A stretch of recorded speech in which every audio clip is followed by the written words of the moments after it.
की अगर हम बात करें तो पीएनएस की फुल फॉर्म हमने क्या पढ़ी थी कि जो पीएनएस होता है ये है पेरिफेरल न्यूरल सिस्टम। ठीक है, हिंदी में हम इसको बोलते हैं परिधीय तंत्रिका तंत्र। नेक्स्ट पीएनएस की अगर हम बात करें तो पीएनएस के बारे में हमने पढ़ा था कि ये दो प्रकार के तंतुओं से मिलकर बनता है। ठीक है, it is formed by two types of fibre. कौन कौन से फाइबर थे वो? तो वो एक तो था एफरेंट फाइबर और एक था इफरेंट फाइबर। ठीक है, यानी कि संवेदी और प्रेरक तंतु। ठीक है, संवेदी तंतु की अगर हम बात करें, एफरेंट फाइबर की अगर हम बात करें तो एफरेंट फाइबर के बारे में हमने पढ़ा था कि जो एफरेंट फाइबर होता है वो क्या होता है, जो अपने बॉडी ऑर्गन से सिग्नल्स को कहाँ, ब्रेन के पास भेजने का काम करता है। Sonu good evening. ठीक है, तो ये ब्रेन के पास भेजने का काम करता है। फिर ब्रेन जो ऑर्डर देता है अपने बॉडी ऑर्गन्स को, वो किसके द्वारा, इफरेंट फाइबर यानी कि प्रेरक तंतु के द्वारा ब्रेन ऑर्डर देता है। ठीक है, नेक्स्ट अगर हम बात करें तो हमने इसमें पढ़ा था कि पीएनएस जो है वो दो प्रकार का होता है, टू टाइप्स। ठीक है, कौन कौन सा? एक तो हमने पढ़ा था सोमेटिक न्यूरल सिस्टम, और सोमेटिक न्यूरल सिस्टम को हिंदी में हम बोलते हैं कायिक तंत्रिका तंत्र।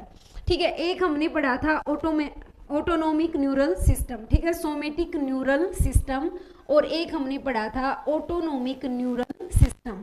ठीक है, सोमेटिक न्यूरल सिस्टम यानी कि सोमेटिक न्यूरल सिस्टम को हिंदी में कायिक तंत्रिका तंत्र। ठीक है, तो इसमें हमने क्या पढ़ा था कि जो कायिक तंत्रिका तंत्र है, सोमेटिक न्यूरल सिस्टम है, ये क्या काम करता है, ये इसमें ब्रेन जो है अपने स्केलेटल सिस्टम को, कंकाल तंत्र को ऑर्डर देता है। ठीक है, जो कुछ भी वॉलेंट्री एक्टिविटी हम करते हैं वो हम ब्रेन के कहने पे करते हैं, और कौन करता है वॉलेंट्री एक्टिविटी, अपना स्केलेटल सिस्टम। ठीक है, कंकाल तंत्र। तो जो ब्रेन कंकाल तंत्र को निर्देश देता है वो किस में आता है, सोमेटिक न्यूरल सिस्टम में, और इसमें सभी वॉलेंट्री एक्टिविटी आती हैं, यानी कि सभी ऐच्छिक गतिविधियां आती हैं। नेक्स्ट अगर हम बात करें तो ऑटोनोमिक न्यूरल सिस्टम। ठीक है, ऑटोनोमिक न्यूरल सिस्टम में हमने पढ़ा था कि जो ऑटोमेटिक एक्टिविटी होती है, ठीक है, जो इनवॉलेंट्री एक्टिविटी होती है, जो अनैच्छिक गतिविधियां होती हैं, वो सब किस में आएंगी, ऑटोनोमिक न्यूरल सिस्टम में। ठीक है, यानी कि परिधीय तंत्रिका, स्वायत्त तंत्रिका तंत्र, यानी कि स्वयं से होने वाली क्रियाएं। ठीक है, इसमें पढ़ा था। इसमें ऑल इनवॉलेंट्री एक्टिविटी जैसे कि हार्ट बीट है, ठीक है, आई प्यूपिल है, तो ये जो काम करती है, रेस्पिरेटरी और डाइजेशन है, वो सारा जो काम होता है वो ऑटोनोमिक न्यूरल सिस्टम में। ठीक है, जो काम हम अपनी इच्छा से नहीं कर पा रहे। फिर उसके बाद हमने पढ़ा था किसके बारे में, नर्व्स। ठीक है, न्यूरॉन के बारे में। ठीक है, न्यूरॉन के बारे में हमने पढ़ा था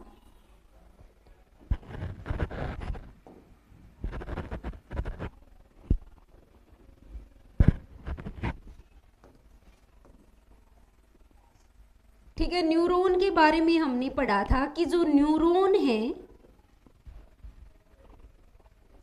न्यूरॉन जो है ये क्या है, it is the unit of nervous system. ठीक है, ये तंत्रिका तंत्र की इकाई है, और इसे किसकी, ब्रेन की यूनिट भी कहा जाता है, यानी कि मस्तिष्क की इकाई भी कहा जाता है। ठीक है, इसके अलावा अगर हम बात करें तो जो न्यूरॉन है, न्यूरॉन एक ऐसी सेल है जिसमें सेल डिवीजन नहीं होता, कोशिका विभाजन नहीं होता।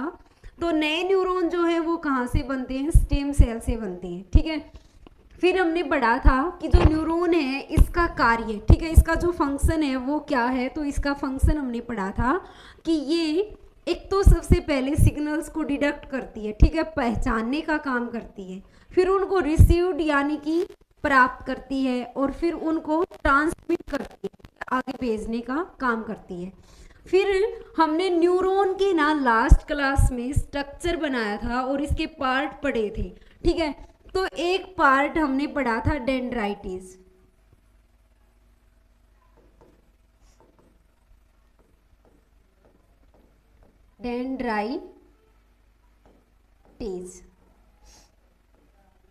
डेंड्राइटिस की अगर हम बात करें तो डेंड्राइटिस क्या है, it is branched extension, it is branched extension, यह शाखीय फैलाव है। ठीक है, शाखीय फैलाव है, ब्रांच्ड एक्सटेंशन है, और ये क्या काम करता है? To receive the signals. ठीक है, सिग्नल्स को ये रिसीव करता है, ठीक है, ग्रहण करने का काम करता है। फिर उसमें एक हमने मेन चीज पढ़ी थी, सेल बॉडी, और सेल बॉडी को हम बोलते हैं कोसा पिंड। ठीक है, सेल बॉडी को हम बोलते हैं कोसा पिंड, और इसका एक और नाम बताया था, साइटोन।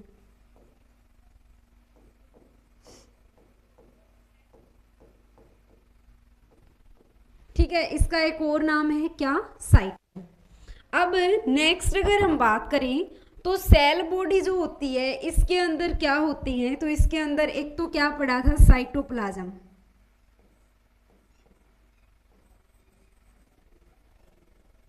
साइटोप्लाज्म होता है, और साइटोप्लाज्म को हम बोलते हैं जीव द्रव्य। ठीक है, कोशिका द्रव्य। ठीक है, साइटोप्लाज्म होता है। इसके अलावा जो सेल बॉडी है इसमें निजलस ग्रेन्यूल्स, ठीक है, निजलस कण के बारे में हमने पढ़ा था कि इसमें निजलस कण होते हैं। ठीक है, नेक्स्ट उसी में हमने क्या पढ़ा था? एक और axon.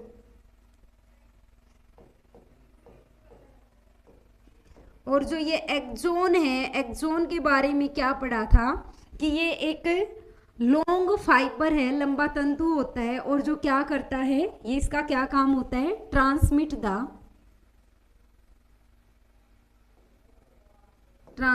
The signals.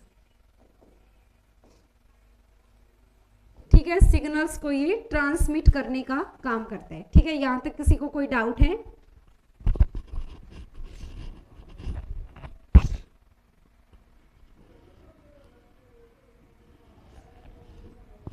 Poonam Verma, good evening.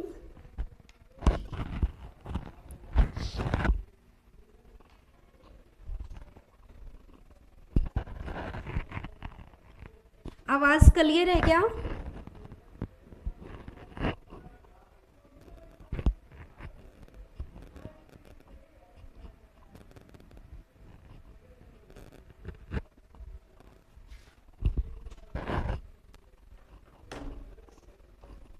ठीक है, तो अब देखो नेक्स्ट आज जो हम पढ़ने वाले हैं वो हम किसके बारे में पढ़ेंगे? ब्रेन, यानी कि मस्तिष्क के बारे में। ठीक है, ब्रेन की अगर हम बात करें मस्तिष्क की, तो सबसे पहले हम इसके की पॉइंट पढ़ेंगे। और की पॉइंट क्या है? ये क्या है? It is central organ of our body। यह हमारे शरीर का, यह हमारे शरीर का केंद्रीय अंग है, केंद्रीय अंग है। ठीक है, it is central organ of our body. Next अगर हम बात करें तो it is information, it is information processing organ, it is information processing organ, यानी कि यह सूचना प्रसारण अंग है, सूचना प्रसारण अंग है। ठीक है, it is central organ of our body, यानी कि इसे हमारे शरीर का केंद्रीय अंग कहा जाता है। ठीक है, क्यों कहा जाता है? क्योंकि ये अपनी बॉडी का सेंटर है। नेक्स्ट अगर हम बात करें तो सूचना प्रसारण अंग मतलब जो सूचना प्रसारित करता है, ठीक है, जो इंफॉर्मेशन देता है हमें हर एक चीज की, तो सूचना प्रसारण अंग है। अब देखो ब्रेन के अगर जो फंक्शन है, कार्य की अगर हम बात करें, ठीक है, तो ये क्या क्या काम करता है। सबसे पहले अगर हम बात करें, it control all voluntary activity, voluntary activities, ठीक है, यह सभी ऐच्छिक गतिविधियों को, ऐच्छिक गतिविधियों को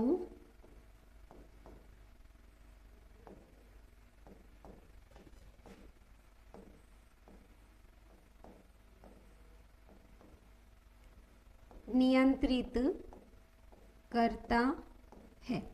it control all voluntary activity, सभी ऐच्छिक गतिविधियों को ये क्या करता है, नियंत्रित करता है। ऐच्छिक गतिविधियां मतलब जो हम अपनी इच्छा से कर रहे हैं, ठीक है। नेक्स्ट अगर हम बात करें तो ये क्या काम करेगा, it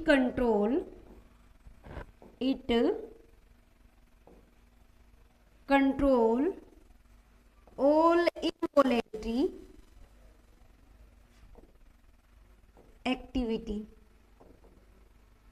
sorry involuntary organ, it control all involuntary organ,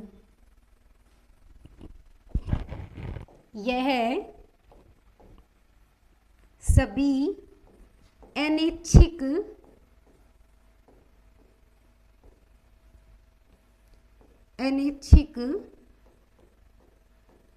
अंगों को नियंत्रित करता है, अनैच्छिक अंगों को नियंत्रित करता है, ठीक है। जो भी इनवॉलेंट्री ऑर्गन है उनको ये कंट्रोल करने का काम करता है, ठीक है। इनवॉलेंट्री ऑर्गन हार्ट है, ठीक है, डाइजेशन सिस्टम है, एक्सक्रेशन सिस्टम है, रेस्पिरेशन सिस्टम है, तो इनको ये कंट्रोल करने का काम करता है। नेक्स्ट अगर हम बात करें तो it control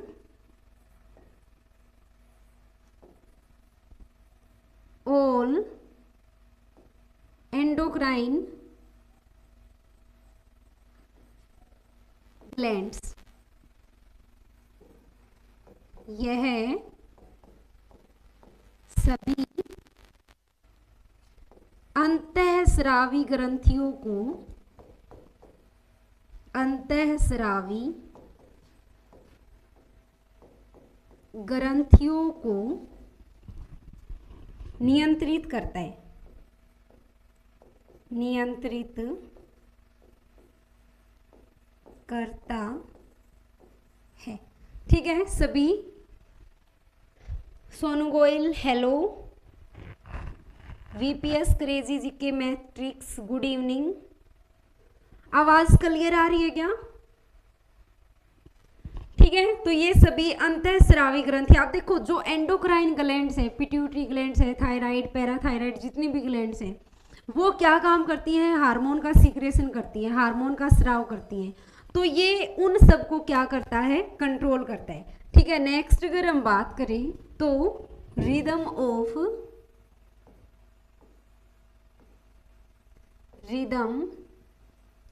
of our body, ठीक है, यानी कि यह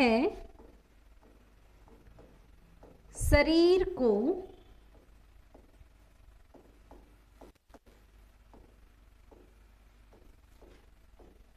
लयबद्ध काम करवाता है, ठीक है। लय में, एक लय में काम करवाता है, यानी कि हमने जैसे रेस्पिरेशन सिस्टम पढ़ा, ठीक है, यानी कि श्वसन तंत्र पढ़ा, तो उसमें हमने पढ़ा कि जब हम सांस लेते हैं तो नेजल कैविटी से, ट्रेकिया से, ठीक है, फिर लैरिंग्स, फिर कहाँ पे लंग्स में जाएगा, फेफड़ों के पास जाएगा, फिर आगे कैपिलरीज लेके जाएंगी, फिर सेल्स तक चला जाएगा, ठीक है, ऑक्सीजन जो वो सेल तक पहुंच जाएगी। तो हर बार जब भी हम सांस ले रहे हैं तो यही प्रोसेस रहेगा, ठीक है, इसी लय में अपना श्वसन तंत्र काम करेगा। ऐसे ही जब आगे हम और तंत्र पढ़ेंगे और सिस्टम पढ़ेंगे, यानी कि डाइजेशन सिस्टम, तो वो भी एक लय में काम करता है। हर ह्यूमन बॉडी का, हर ऑर्गेनिज्म का क्या है, जो तंत्र है वो एक लय में काम करता है। तो उसको लय में काम करवाने का काम कौन करता है? ब्रेन। इस कारण हमें म्यूजिक पसंद होता है, क्योंकि म्यूजिक जो, जब भी हम सैड होते हैं, ठीक है, गुस्से में होते हैं या मूड ऑफ होता है, तो हमें ना म्यूजिक सुनना बहुत अच्छा लगता है। ठीक है, सॉन्ग सुनना अच्छा लगता है, यानी कि सॉन्ग से अपनी बॉडी को रिलैक्स, आराम मिलता है। वो किस कारण मिलता है? तो वो ब्रेन के कारण ही मिलता है, क्योंकि ब्रेन जो है हमारे शरीर को एक रिदम में, एक लय में काम करवाता है, और म्यूजिक भी लय में होता है। ठीक है, मुकेश कुमार, राम राम जी। ठीक है, अब देखो नेक्स्ट अगर हम बात करें, तो अब ब्रेन जो है इसका ओरिजिन कहां से हुआ? ठीक है, ओरिजिन यानी कि उत्पत्ति।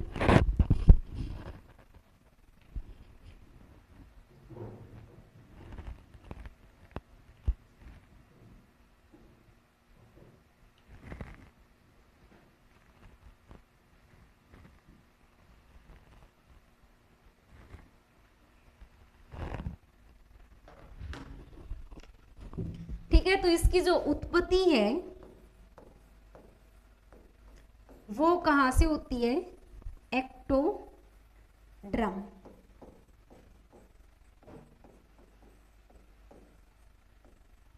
ठीक है, इसकी जो उत्पत्ति है वो कहां से होती है? एक्टोड्रम से होती है।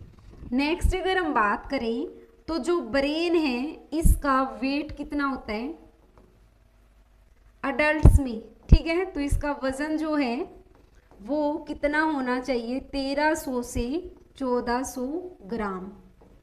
अगर हम बात करें केजी में, तो 1.3 टू 1.4 केजी। ठीक है, या फिर अगर हम बात करें पाउंड में, तो अबाउट 3 पाउंड, लगभग 3 पाउंड इसका क्या होता है? वजन। ठीक है, लगभग 3 पाउंड इसका क्या होता है? वजन होता है। नेक्स्ट अगर हम बात करें, तो यह टोटल बॉडी वेट का अबाउट 2% होता है। ठीक है, इसका जो वजन है, ठीक है, हमारे शरीर के कुल वजन का 2% वजन मस्तिष्क का होता है। आपका वजन मान लो 60 केजी है। ठीक है, तो 60 का 2% अगर आप निकालोगे, तो वो वेट किसका मिलेगा? आपके ब्रेन का मिलेगा। ठीक है, नेक्स्ट अगर हम बात करें, तो इट इज मैक्सिमम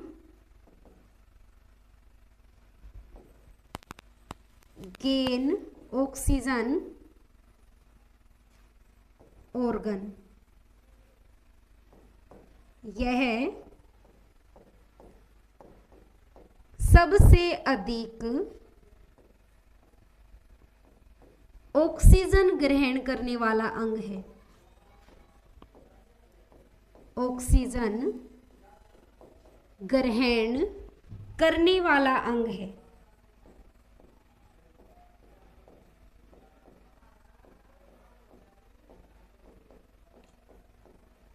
ठीक है, maximum gain oxygen organ.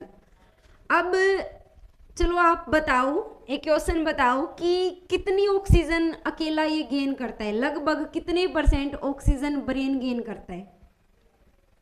Answer दो, कितने % ऑक्सीजन ब्रेन गेन करता है?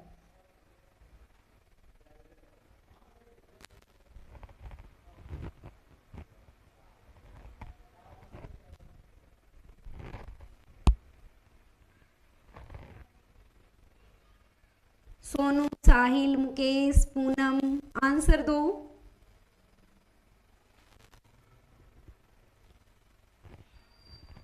कितने % ऑक्सीजन ब्रेन अकेले गेन करता है?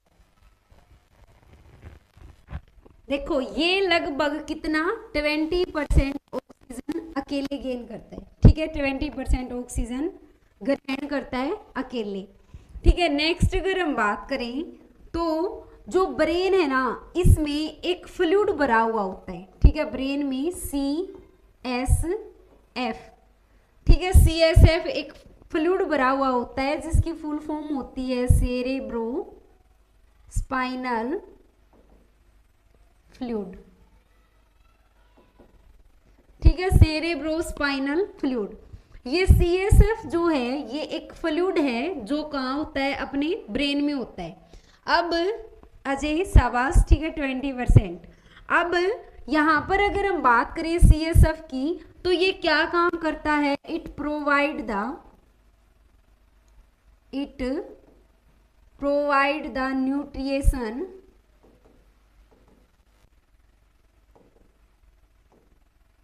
ऑफ आवर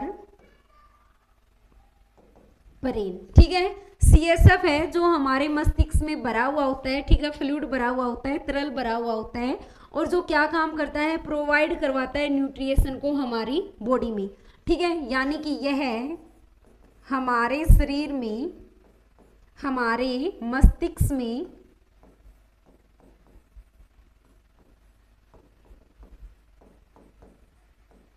पोषण प्रदान करता है, ठीक है। हमारे मस्तिष्क में ये क्या काम करता है, पोषण प्रदान करता है। अब देखो आपने ना वर्ड सुना होगा, एक तो मस्तिष्क जो हम पढ़ रहे हैं, ठीक है, एक होता है कपाल, कार्नियम मेनिजेस जिसको हम बोलते हैं, ठीक है, कपाल। एक होती है खोपड़ी, स्कल, ठीक है, यानी कि ये ब्रेन है, ये कार्नियम मेनिजेस है, और ये स्कल यानी कि खोपड़ी। तो ये तीनों ही चीजें क्या हैं, अलग अलग है। मस्तिष्क ब्रेन क्या है, ब्रेन वो ऑर्गन है जो सेंट्रल ऑर्गन है और जो क्या काम करता है, सिग्नल्स का काम करता है, ठीक है।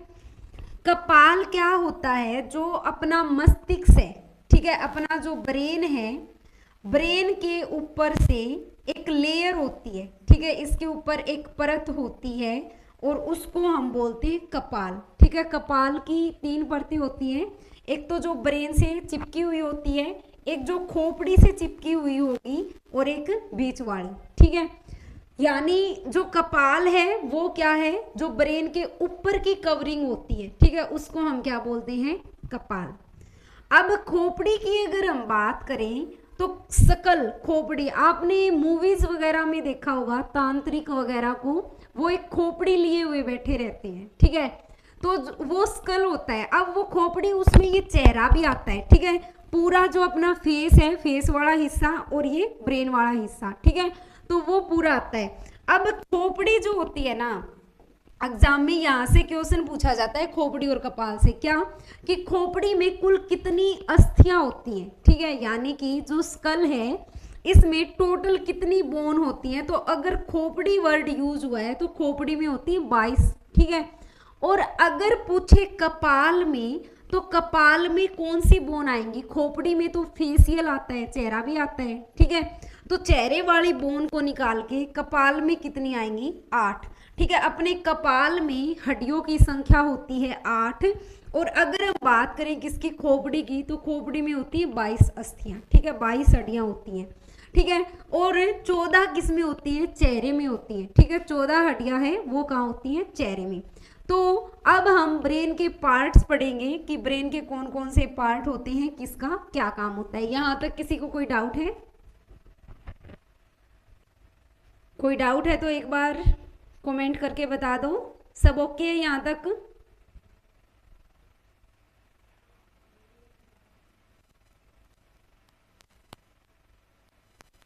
ओके है यहां तक, समझ आ रहा है सबको। अब देखो नेक्स्ट अगर हम बात करें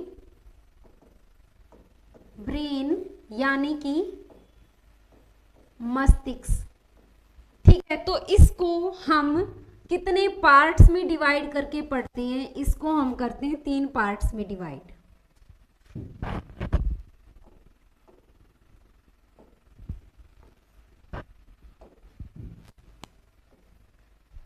कौन कौन सा, एक तो होता है फोर ब्रेन, फोर ब्रेन, और फोर ब्रेन को हम बोलते हैं अगर मस्तिष्क, ठीक है, फोर ब्रेन, और इसको हम बोलते हैं अगर मस्तिष्क, मतलब मस्तिष्क का आगे वाला हिस्सा, ठीक है। फिर एक होता है मिड, और इसको हम बोलते हैं मध्य मस्तिष्क,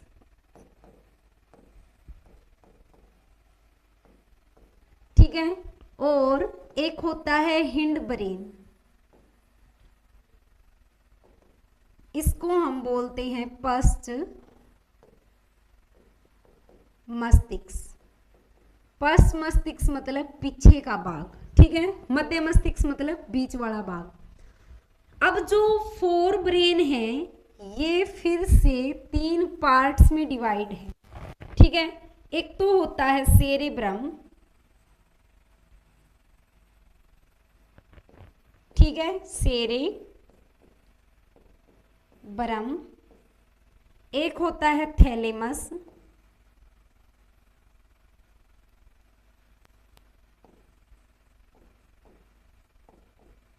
थैलेमस। एक होता है हाइपोथैलेमस, हाइपोथैलेमस।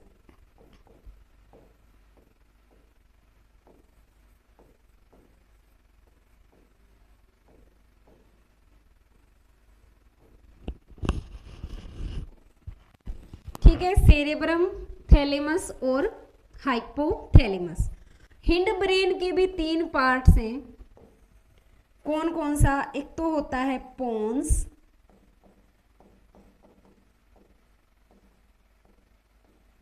ठीक है। एक होता है सेरेबलम,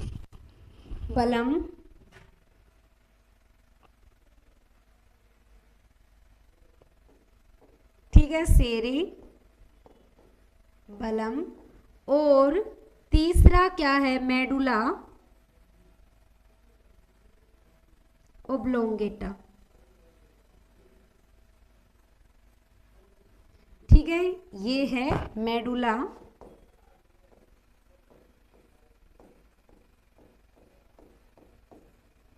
ओब्लोंगेटा, ठीक है, मेडुला ओब्लोंगेटा। तो यहां तक कोई डाउट है? Kim Jong Ram Ram ji, late आए हो क्लास में?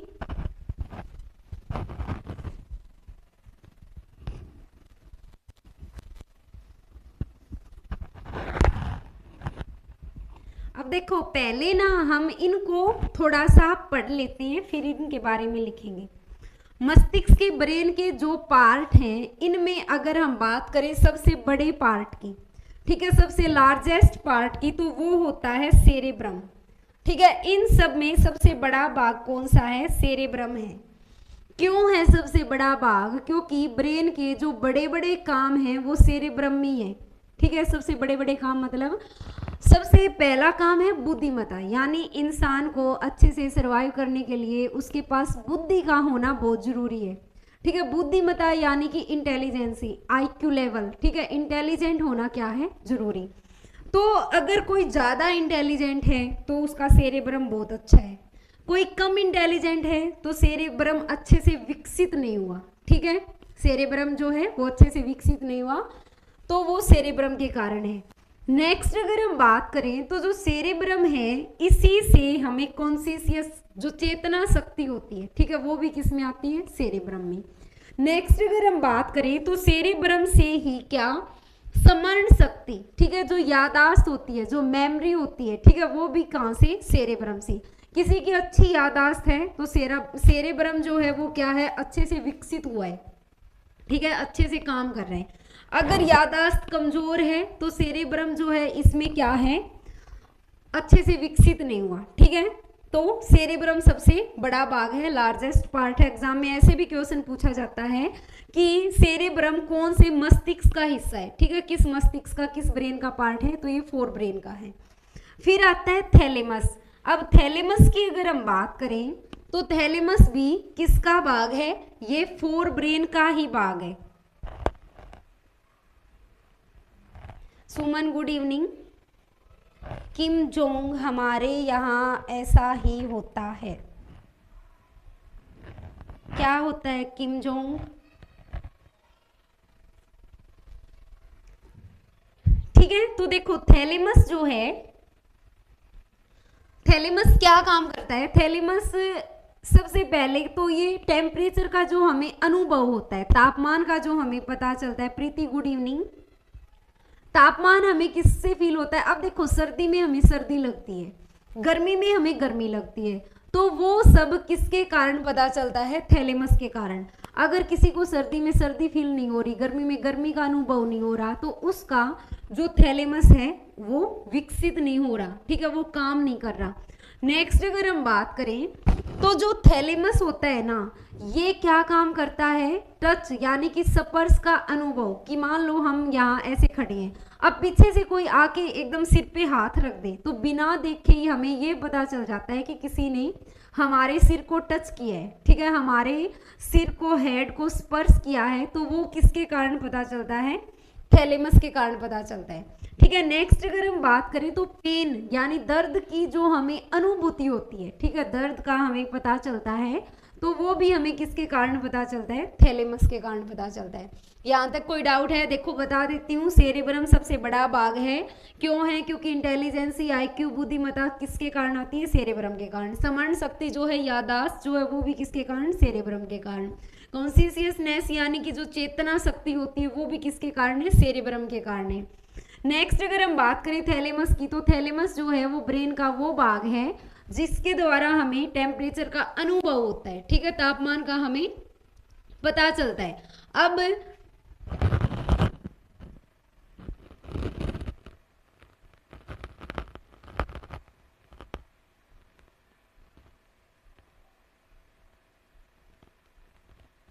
राइटिंग समझ नहीं आ रही क्या? इतने भी कीड़े मकोड़े नहीं है कि समझ ना आए। किम जोंग मैडम जी ब्लैक बोर्ड पे कीड़े मकोड़े मार रखा है, इस पर समझ ही नहीं आ रहा कुछ। इतनी भी बुरी नहीं है कि समझ ना आए, ठीक है। तो देखो थैलेमस जो है, थोड़ा मैं बोल रही हूँ, थोड़ा उस पर गौर करोगे तो राइटिंग भी समझ आएगी, ठीक है। थैलेमस जो है, थैलेमस क्या काम करता है? तो इससे टेम्परेचर का ये सिर्फ अनुभव करवाता है, ठीक है, तापमान का अनुभव होता है। अब जो हाइपोथैलेमस है ना, ये टेम्परेचर को कंट्रोल करता है, ठीक है, तापमान को नियंत्रित, अपना जो बॉडी टेम्परेचर है इसको नियंत्रित करता है। कैसे? अब मान लो सर्दी है, ठीक है, तो सर्दियों में टेम्परेचर मान लो 20 डिग्री सेल्सियस चला गया, तो अपनी बॉडी का जो टेम्परेचर है, अच्छा बताइए बॉडी का टेम्परेचर कितना होता है?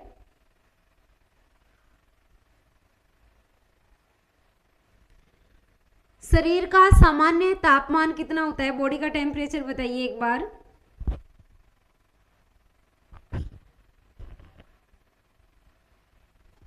मैं खुद भी देखती हूँ एक बार।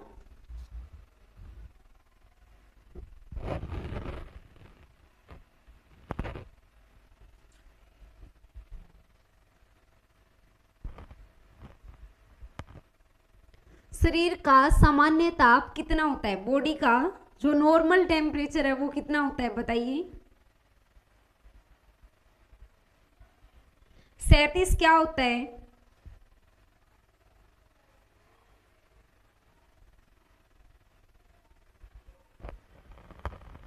अगर आप दुकानदार के पास जाके कहोगे एक चीनी दे दो, तो दुकानदार क्या समझेगा?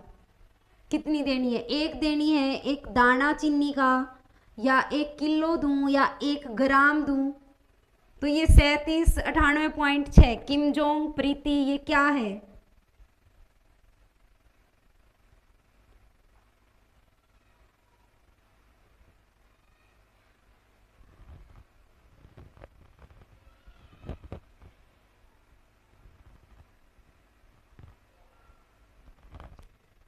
शरीर का सामान्य तापमान कितना होता है? बॉडी का नॉर्मल टेम्परेचर बताइए कितना होता है?